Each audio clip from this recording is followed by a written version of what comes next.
बहुत पुरानी बात है। एक जंगल में एक गुरुकुल था जिसमें बहुत सारे बच्चे पढ़ने आते थे। एक बात की बात है, गुरुजी सभी विद्यार्थियों को पढ़ा रहे थे, मगर एक विद्यार्थी ऐसा था जिसे बार बार समझाने पर भी समझ में नहीं आ रहा था। गुरुजी को बहुत तेज से गुस्सा आया और उन्होंने उस विद्यार्थी से कहा, जरा अपनी हथेली तो दिखाओ बेटा। विद्यार्थी ने हथेली गुरुजी के आगे कर दी। हथेली देखकर गुरुजी बोले, बेटा तुम घर चले जाओ, आश्रम में रहकर अपना समय व्यर्थ मत करो, तुम्हारे भाग्य में विद्या नहीं है। शिष्य ने पूछा, क्यों गुरुजी? गुरुजी ने कहा, तुम्हारे हाथ में विद्या की रेखा नहीं है। गुरुजी ने एक होशियार विद्यार्थी की हथेली उसे दिखाते हुए कहा, ये देखो, ये है विद्या की रेखा, ये तुम्हारे हाथ में नहीं है, इसलिए तुम समय नष्ट ना करो और घर चले जाओ और वहां अपना कोई और काम देखो। ये सुनने के बाद उस विद्यार्थी ने अपने जेब से एक चाकू निकाला जिसका प्रयोग वह रोज सुबह अपनी दातुन काटने के लिए करता था। उस चाकू से उसने अपनी हाथ में एक गहरी लकीर बना दी।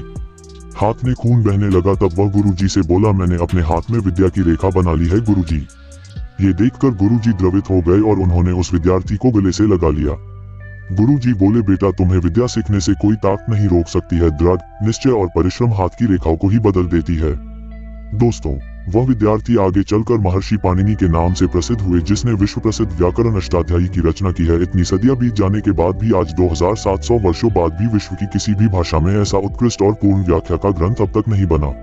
तो दोस्तों, इस कहानी की शिक्षा ये है कि लोग चाहे जो भी बोले, हम हर एक को गलत साबित करते हुए अपनी लगन और कठिन परिश्रम के दम पर जो चाहे वो सब कुछ हासिल कर सकते हैं।